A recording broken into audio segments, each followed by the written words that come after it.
नमस्कार मित्रांनो, digital Marathi info या आपल्या YouTube चॅनलवरती तुमचे स्वागत आहे। मित्रांनो, संजय गांधी निराधार योजना व श्रावणबाळ निवृत्ती वेतन योजना या योजनेतील लाभार्थ्यांना अर्थसहाय्याचे वितरण डीबीटी पोर्टलद्वारे करण्यात येणार आहे।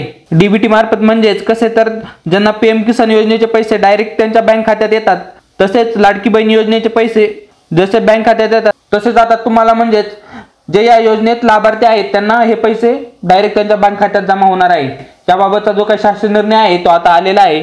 या शासन निर्णयामध्ये काय दिलेलं आहे ती आपण या व्हिडिओच्या माध्यमातून पाहणार आहे। तर व्हिडिओ नक्की शेवटपर्यंत पहा व चॅनलवर नवीन असाल तर चॅनलला लगेच सबस्क्राइब करून ठेवा, म्हणजे असेच नवनवीन माहितीपूर्ण व्हिडिओज आणि अपडेट तुम्हाला लगेच भेटत राहतील। चला तर व्हिडिओला सुरुवात करूया। तर मित्रांनो, तुम्ही इथे पाहू शकता संजय गांधी निराधार अनुदान योजना व श्रावणबाळ सेवानिवृत्ती वेतन योजना या योजनेतील लाभार्थ्यांना अर्थसहाय्याचे वितरण डीबीटी पोर्टलद्वारे करण्याबाबतचा हा 19 डिसेंबर 2024 चा शासन निर्णय आहे। यामधील माहिती आपण आता थोडक्यात जाणून घेऊया। सामाजिक न्याय व विशेष सहाय्य विभागांतर्गत राज्य पुरस्कृत संजय गांधी निराधार अनुदान योजना व श्रावणबाळ सेवा राज्य निवृत्ती वेतन योजना या योजना आणि केंद्र पुरस्कृत इंदिरा गांधी राष्ट्रीय दिव्यांग निवृत्ती वेतन योजना तसेच इंदिरा गांधी राष्ट्रीय विधवा निवृत्ती वेतन योजना, इंदिरा गांधी वृद्धापकाळ निवृत्ती वेतन योजना या योजना राबवण्यात येत आहेत।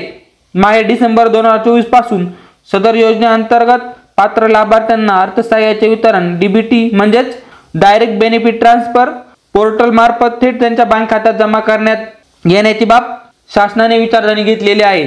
याबाबतचा जो काही शासन निर्णय आहे यामध्ये दिलेली माहिती म्हणजे क्षेत्रीय स्तरावरून दिनांक 19/12/2024 पर्यंत डीबीटी पोर्टलवर ऑनबोर्ड झालेल्या लाभार्थ्यांची संख्या 27,15,796 इतकी आहे। त्या अनुषंगाने डीबीटी पोर्टलवर ऑनबोर्ड म्हणजे ज्यांचे आधार कार्ड व्हॅलिडेट झालेले आहेत आणि ज्यांचे आधार कार्ड व्हॅलिडेट झालेले नाही अशा लाभार्थ्यांना माहे डिसेंबर 2024 व जानेवारी 2025 च्या अर्थसहाय्य डीबीटी पोर्टलद्वारे करण्याचा निर्णय शासनाने घेतलेला आहे। तसेच ऑनबोर्ड नसलेल्या लाभार्थ्यांना पूर्वीच्याच पारंपरिक पद्धतीने म्हणजे बीम्स प्रणालीद्वारे अर्थसहाय्य वितरित करण्यात येणार आहे।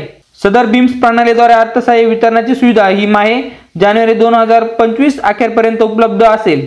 तर मित्रांनो, ज्यांचे आधार कार्ड बँकेला लिंक नसेल त्यांनी लवकरात लवकर लिंक करून घ्यायचं आहे, म्हणजे हे पैसे जे लाभार्थी आहेत त्यांना डायरेक्ट त्यांच्या बँक खात्यात जमा होतील। याची जी काही लास्ट तारीख आहे ती माहे जानेवारी 2025 पर्यंत आहे।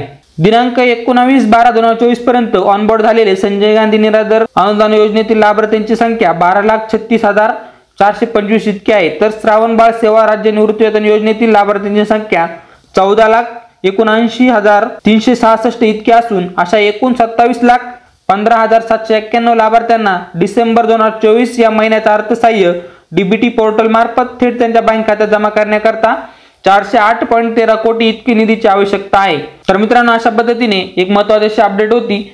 श्रावणबाळ निवृत्ती वेतन योजना व संजय गांधी निराधार योजना या योजनेचे जे काही लाभार्थी आहेत त्यांना आता इथून पुढे जो लाभ भेटत आहे तो डीबीटी मार्फत मिळणार आहेत। म्हणजे जसे लाडकी बहीण योजनेचे पैसे येतात, पीएम किसान योजनेचे पैसे येतात, तसेच आता ते पैसे त्यांच्या बँक खात्यात डायरेक्ट जमा करण्यात येणार आहेत।